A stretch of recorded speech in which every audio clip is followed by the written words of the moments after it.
The story of the scary guy. One thing is for sure, they were waiting for me, and they are still out there. This happened when I was about 16 years old, back in 2015. That night, my parents went out to a party, leaving me home alone with my dog, Max. It was around 11 p.m., and I was chatting with friends on Instant Messenger while watching YouTube videos. As I was typing away, I suddenly heard Max barking in the living room. At first, I thought my parents had returned, so I just waited. But after about a minute of continued barking and no sound of the door opening, a sense of unease crept over me. I got up and went to check. Max was facing the window that looked out onto the driveway, still barking. I peered outside, but it was pitch dark. There was only one car in the driveway. My parents' car wasn't back yet. I reassured myself that maybe Max had heard a neighbor's car door slam or a particularly loud vehicle passing by. After all, we lived on a main road where nighttime noise was common. I went back to my chat, but over the next 5 minutes, the uneasy feeling grew stronger. I kept hearing strange noises around the house. Max barked in intervals, and then I swear I heard a knock or a rustling sound at the living room door. My heart started pounding. I cautiously approached the window again. Nothing. But the fear had already settled in. I was too terrified to look through the peephole, afraid I'd see some horrifying face staring back at me. I double-checked that the door was locked and was about to leave the room when suddenly knocking came from the side door of the house. My heart raced. What was happening? Had my parents gotten locked out? Was someone trying to break in?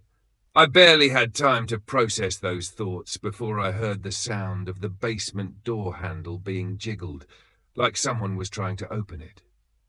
The basement entrance was hidden. To get to that door, someone would have had to walk around the entire house, into the backyard and under the deck. That meant they either knew the door was there or were very determined to find a way inside. Max whined and barked louder than ever, running from room to room, trying to locate the threat. It felt like the whole house was surrounded. The noises from the basement grew louder, then suddenly stopped. My heart sank. I held my breath, standing frozen in the silence, waiting for the next sound. Then, like a lightning bolt, Max bolted down the stairs, growling viciously at whatever was down there. Max was a friendly golden retriever who had never hurt a fly, but at that moment I had never heard him sound so menacing. I felt paralyzed with fear. Finally, my survival instincts kicked in when I realized Max had stopped barking. I called him upstairs, locked the basement door from inside the house, and grabbed the home phone, since I didn't have a cell phone yet. I ran into my parents' closet, where a gun was stored, and sat there, shaking, ready to call 911. But just as I was about to dial, I heard the front door open. Max sprinted out. I yelled for him to stop, but then I heard my parents' voices. I ran to the living room to see them petting Max, looking at me strangely. I frantically recounted everything that had happened. My mom was horrified, and my dad, gun in hand, spent the next hour searching every inch of the house, inside and out.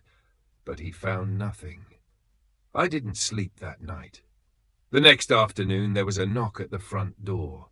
My heart skipped a beat, and I instinctively darted into another room.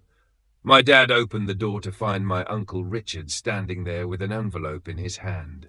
Uncle Richard was a creepy man, to say the least. He had always mistreated my aunt and acted weird around kids at family gatherings.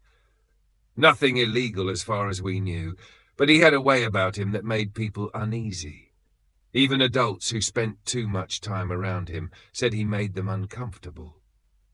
My mom and I eavesdropped from another room and overheard Uncle Richard say something like, "I tried to stop by last night to drop this off, but no one was home, I guess." I couldn't make out much else, but shortly after I heard my dad slam the door shut.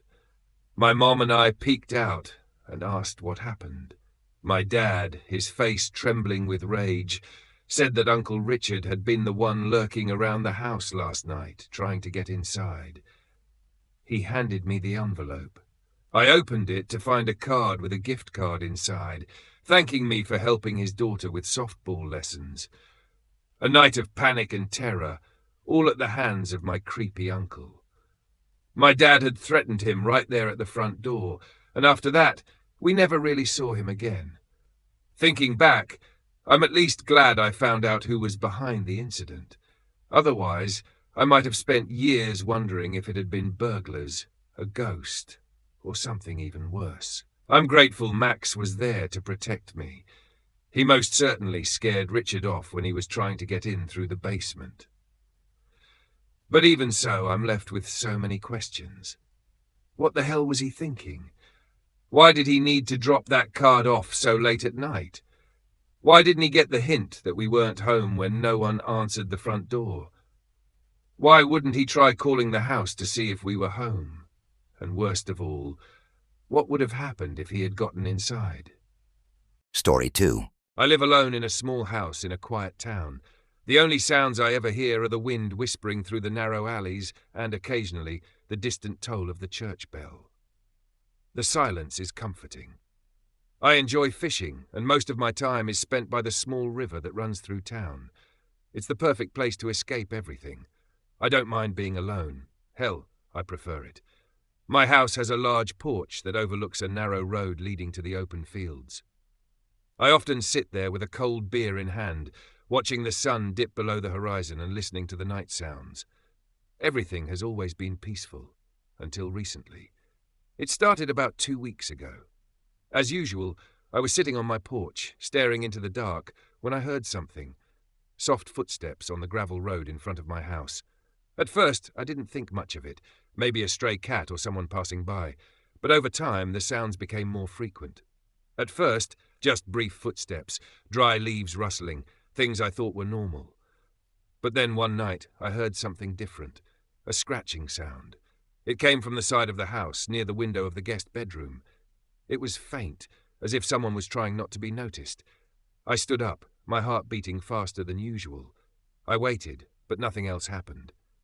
Probably just a cat, I told myself, but something about it felt off. I decided to go inside and lock the doors. The next night, the scratching returned, but this time it wasn't just on the side of the house. It was closer, right outside the guest bedroom window. I froze, listening carefully, my nerves beginning to fray. A strange unease settled over me. I pulled the curtain back slightly to look outside. The dim streetlights cast long, eerie shadows on the road. Everything seemed normal. No animals. No one. I shook my head, convincing myself it was just my imagination. But then, the sound came again the next night. This time, it wasn't just scratching. It was a light tapping, as if someone was deliberately knocking on the window to get my attention. My heart skipped a beat. I grabbed my flashlight and walked toward the guest bedroom. When I pulled back the curtain, I didn't just see the empty street. I saw a shadow. Someone was standing just outside the window. I froze, my blood running cold. I turned around, my mind spinning with questions. Someone had been outside my house, watching me. With shaking hands, I grabbed my phone and dialed 911. "There's someone outside my house," I said, my voice barely above a whisper. "I think they're still here." The operator assured me that officers were on their way. I hung up, scanning the room. I needed to leave, but just then I heard it, a slow creak from the hallway. Someone was inside the house. I didn't hesitate. I bolted for the back door, flinging it open and sprinting down the empty streets. I didn't dare look back, even as my lungs burned from running. Only when I saw the flashing red and blue lights at the end of the road did I stop, trembling, hiding behind a corner. The police stormed into the house, guns drawn, searching every inch. But I couldn't bring myself to go back and see what they found. One thing was certain. Whatever or whoever had been in that house, they weren't done with me. I never returned to that house. I only called the police to let them know I was safe, so they wouldn't start a search for me. The house still sits there, silent and untouched, but it doesn't feel like home anymore. Every time I close my eyes, I still hear the soft tapping. I don't know who was in my house or what they wanted, but I do know one thing. They're still out there, and they're waiting for me. Story 3. Dudai laban vit like ching sakuban, come them but ki cheated now. Josh was a 32-year-old man trying to rebuild his life after a rough divorce. To save money, he rented out the basement apartment in his parents' house, a small, quiet space, perfect for a fresh start. That weekend, while his parents were away on vacation, he invited a few friends over for drinks and a hockey game. They laughed, drank, and talked late into the night. When the party ended, everyone went home, leaving the house silent, eerily silent. Josh stood in the dimly lit living room, stretching his arms. Just as he bent down to pick up an empty beer can, a strange feeling washed over him. Something felt wrong. The house was too quiet. Not the usual quiet, but the kind that felt unnatural, heavy, watching. Josh looked up at the ceiling. Thud, thud, footsteps. Slow, deliberate. Right upstairs, his stomach clenched. There shouldn't be anyone up there. His parents were on vacation, his friends had just left. He held his breath and listened. The footsteps stopped. Maybe it was just the house settling or noise from the neighbors. Yeah, that had to be it. Still, a cold shiver ran down his spine. That night, he made sure to lock his bedroom door before going to sleep. Josh had no idea that outside his door, someone was standing there, listening to every breath he took. Mình đã giữ nguyên nội dung, không thay đổi bất kỳ chi tiết nào. Nếu bạn cần chỉnh sửa hay định dạng khác, cứ cho mình biết nhé. 3 a.m. Josh woke up suddenly, unsure why. A strange feeling pressed against his chest, making it hard to breathe. The room was pitch black. He reached for his phone. The screen lit up and his heart nearly stopped. Unknown number. You look cute when you sleep. Another message. Do you like being whispered to? Josh's blood turned to ice. Someone was messing with him. Or worse, someone was inside the house. His hands trembled as he started dialing 911. Then, tap. Tap. A light knock on his bedroom door and then a whisper. Are you asleep? Josh felt his soul leave his body. He clamped a hand over his mouth, forcing himself not to make a sound. With shaky fingers, he texted the police. Officers are on their way. Stay in your room. Wait, he hadn't told them what was happening. So how did they know? A wave of ice-cold fear gripped his chest. There was someone in the room. Josh slowly turned his head. In the darkness, his closet door was open, and inside, a shadow stood, watching him. Its eyes were not human. Josh screamed. He lunged toward the window, yanking it open and throwing himself outside. At that exact moment, police officers burst through the front door. He's here! Josh hit the ground hard, gasping. From the window, he saw the officers shine a flashlight under his bed, and then they dragged out a man. Skinny, filthy. His nails were long, blackened. He turned his head and looked straight at Josh. Then he smiled. When the officers cuffed him, he whispered something that made Josh's stomach drop. Didn't you hear me last night? I licked your face. You just turned over and went back to sleep. Josh couldn't sleep for days. Finally, he decided to check the security footage to see what had really happened. 3 a.m.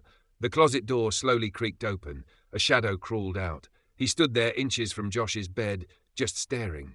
Then he leaned down, brushed Josh's hair aside, and whispered something into his ear. Josh never woke up. The man stood still for several minutes, watching. Then he crawled back into the closet and disappeared. Josh remembered nothing, but now a terrifying question haunted him. How many nights had he done this? How many times had he watched him sleep? And worst of all, if the police hadn't caught him, would he have ever stopped? Are you really safe when home alone?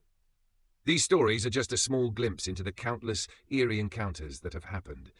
They remind us that even in our own homes, the place we believe to be the safest, unseen dangers can still lurk. So, how can you protect yourself? Always double-check your doors and windows before going to bed, install security cameras if possible, and stay alert to anything unusual around you. Most importantly, if something feels off, don't ignore it. Sometimes your instincts could save your life. Have you ever had a terrifying experience while home alone? Share your story in the comments below. And don't forget to like, share and subscribe for more true horror stories. See you in your next nightmare.